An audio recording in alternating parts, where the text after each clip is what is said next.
It's not the big mistakes that keep most people stuck. It's the tiny ones, the small habits you repeat every day without even thinking. They're quietly draining your bank account, limiting your options, and keeping you in the same place month after month. If you're new here, hi, I'm Nisha. I'm a qualified accountant and a former investment banker. In this video, I'm breaking down 10 tiny habits that keep most people financially and professionally stuck, and what you can do instead to move forward. Starting with number 1, not having a portfolio career. According to the IRS, the average millionaire has 7 income streams, not just one job, but 7 different ways money flows in. I can't stress this enough. During my 9 years in banking, I saw so many people I worked closely with lose their jobs overnight. Their income stopped immediately, but their mortgage payments, their kids' school fees, and their bills certainly didn't. They continued. Having just one income stream puts you dangerously close to having none. So, if you haven't already, start thinking about how you can build a portfolio career. This means, how can you monetize the skills you have right now and the income you have to build more streams of income? Maybe freelancing work, consulting on the side, some investments, digital products, starting content creation, or a personal brand. So, next time you're wondering how to earn more from your job, also ask yourself, what's the next income stream I could start building from what I already have? That question might actually be more important for your long-term security. Number 2, playing the status game. We've all fallen into this trap, buying something not because we need it or even really want it, but because of how it makes us look to others. That's the status game. I played it for a very long time, and I can tell you it's financial quicksand. What I noticed during my own financial journey is that the purchases that actually brought lasting happiness were not the ones that impressed other people. They were the things I'd still want to buy even if nobody else knew I had them. That's really the test of value. When your spending aligns with other people's expectations instead of your own values, you're basically using your hard-earned money to buy their approval. That's a pretty expensive subscription with diminishing returns. So, a really simple reality check for your next purchase, especially if it's stretching your budget, is to ask yourself 2 questions before you buy it. Is this helping me build the life I ultimately want? And secondly, would I still want this if no one else ever saw it or knew I had bought it? Those 2 questions cut through the noise and get to what really matters. By the way, if you're finding it challenging to figure out what you truly value versus what you think you've been conditioned to want, I've put together a free financial life design workshop. It's 75 minutes, and we do practical exercises both before and during the workshop that help you align your spending with what genuinely matters to you. Completely free. The link is in the description. Number 3, having cluttered finances. What's interesting about financial clutter is that it creates the same kind of stress as physical clutter, but somehow we don't recognize it as quickly. When your money is scattered across random subscriptions, forgotten bills, and there's no real system, it's not just annoying, it's actually affecting your brain. Studies show that physical clutter raises your stress levels and makes it harder for you to focus on any given task. Financial disorder does the same thing, but arguably with higher stakes. When you don't have clarity on what's coming in and going out, even the smallest financial decisions start feeling overwhelming. And the big financial decisions? You have no idea how to even go about them. Should you take that trip? Can you afford to leave that job? Is now the right time to move? Without knowing your true financial picture, you're essentially making these decisions blindfolded. So, if you're feeling like your finances are cluttered and you want some clarity on how to make important decisions in your life, the first thing is to track everything you're spending. I have a video right here that walks you through exactly how to do that in a very simple way. Secondly, automate your bills, savings, and investments so you're not constantly playing catch-up. And third, schedule a weekly 30-minute financial cleanup. Use this time to check through your bank statements quickly, cancel any unnecessary subscriptions, and adjust your spending for the week ahead. Super quick, really small steps, but they can make a huge difference. Number 4, treating life as a pie. There's this age-old idea that success is a zero-sum game and there's only enough space for one person, or that someone else's success somehow limits your own. When you have this scarcity mindset, when you see someone win and think, oh, why is that happening? That's my opportunity going down the drain. That's scarcity mindset in action. On the other hand, Someone with an abundance mindset could look at the exact same thing and see it as proof that doors are open, and it just motivates them to reach similar or even greater heights. If you think there's only enough room for one person, it will show up in so many ways. You'll talk yourself out of opportunities without even realizing it. You won't take the shot because you think someone else has a better chance of scoring. You won't do the presentation because you don't think you have anything interesting to say. And you get so caught up in this spiral of envy and jealousy that it steals momentum from you taking action. These feelings are very human, very normal. But how you react to them is what makes the difference. Every time you feel envy or jealousy, take that as valuable information, like an internal compass pointing you in the direction you want to go.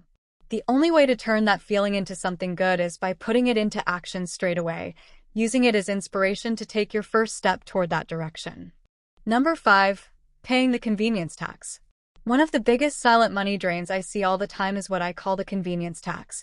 All those little fees and surcharges we pay just to make life a little easier. Delivery fees when we're too tired to cook, rush shipping because we didn't plan ahead, ATM charges when we need cash quickly. The list goes on and on. What's worse is these fees become invisible.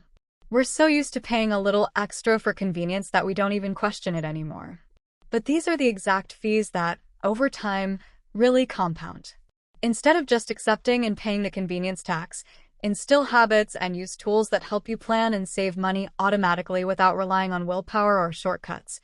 This is where I want to introduce today's sponsor, Revolut Business. I've been using Revolut Business for years now, and it's completely changed the way I manage the financial side of my business. I work with clients and freelancers across different countries and currencies, so having a simple way to send and receive payments in different currencies has saved me hours of admin and a lot of unnecessary costs. Revolut Business lets you hold and exchange over 30 currencies at the interbank rate, the same low rate banks use with each other, without the usual additional or hidden fees. Everything in Revolut Business is handled in one app, from international payments to expense tracking and team cards, which means less time juggling platforms and more time focused on growing the business. If you want to give it a try, you can sign up using the link here or in the description. If you add money to your account before April 30th, 2025, you get a £200 welcome bonus. This is one of those tools that can help you avoid the cost of convenience taxes adding up. It not only gives you back your time, but also your energy, headspace, and money. Number 6, playing follow the leader. I was recently speaking to Robin, a business coach and kind of a mentor to me. He said something that really stuck with me. To stand out, you need to step away from what is actually working for the crowd. It hit me because so often we're taught that the best way to succeed is to find what's already working, or what has already worked, and follow that path as proof. It's proof that it works, and there's clearly demand for it. The risk you face by doing this is that you're often stepping into a very crowded space. In crowded spaces, it's much harder to stand out. So whenever you're building something new and feel like you've hit a brick wall or there's friction in succeeding, ask yourself, what can I do differently from what everyone else is doing? How can I market this differently? How can I position this in a way that no one else has? What niche can I lean into that sets me apart completely? Because the goal isn't just to fit in, it's to find a space where you can't be easily compared. He specifically talks about this in terms of marketing your business, and I'll leave a few links to his videos here or below as well. I mentioned so many things in this video. I'll link everything below. Number 7, thinking you already know it. This one might sting a little, but only because it's so common. One of the easiest ways to get stuck financially, professionally, or personally is to believe you've got it figured out. Often, the most successful people in the room are the ones asking the most questions because they know growth doesn't come from having all the answers. It comes from learning and being curious. Being unteachable, on the other hand, is like locking the doors to your future and throwing away the key. You're shutting out feedback, ideas, and lessons that could move you forward. That's the biggest obstacle you could voluntarily put in front of yourself. A quick gut check to know if you do this is, when someone gives you criticism, whether through a one-on-one or a friend pointing something out, do you get defensive or do you pause and think, okay, this is hard to hear, but is there something here I can learn? Criticism can either be constructive or destructive. It's up to you to decide who the person giving the advice is. what experience they have to give that advice, and whether you want to see it as something constructive that could help you in the long run or destructive, in which case it might be something to let go in one ear and out the other. The point is, you don't want to completely lock yourself off from all feedback because you might miss something that could propel you forward. Number 8.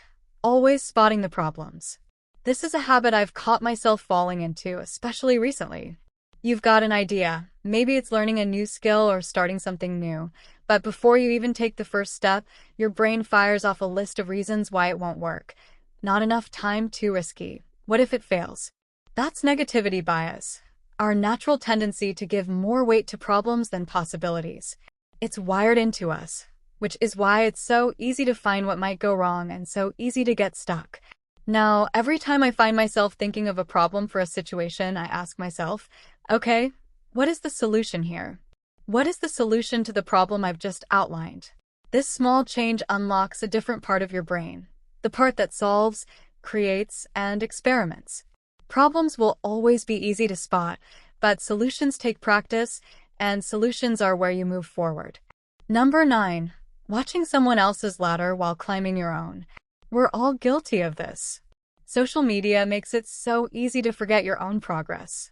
One moment you're super proud of what you've achieved, and then you see someone on LinkedIn announcing their promotion or someone on Instagram posting beach photos from a place you can't even pronounce, and suddenly you feel behind within a split second.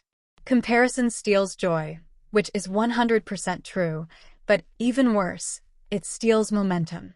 Not only are you stuck in a place of comparison and feeling unhappy, but you're also unable to climb out of that unhappiness because you're wasting time focused on what someone else is doing. The solution I've found is curating what you're feeding your brain, whether it's your social media feed, the books you're reading, or the podcasts you're listening to. Really curate and filter what goes into your brain and make sure it's not making you constantly compare yourself to what other people are doing. Number 10. Only spending time with people who are just like you. There's a psychological principle called the pain change threshold, which states that we only change when the discomfort of staying the same outweighs the fear of change. Using the example of earnings and money, if you're always around people who earn the same as you or less, that discomfort might never come. You stay stuck not because you're not capable of more, but because your environment doesn't challenge you to want more. This isn't about cutting people off. It's about expanding your circle to include those who have gone further, who do things that might trigger something in you to push and motivate you to do the same. When you're regularly exposed to the kind of energy where someone is a few steps ahead of you, your mindset starts to shift. It's in those environments where you start to see what's possible and what you can start doing to make your life more fulfilling and change things that might not feel bad but don't feel great either. So, that's it. 10 tiny habits that keep most of us stuck and how to change them into something that can free us. If you liked this video, you'll also enjoy this video right here. It's about things I started doing to ensure I didn't waste my evenings after work and instead use them to move closer toward my goals. Thanks for watching. See you soon.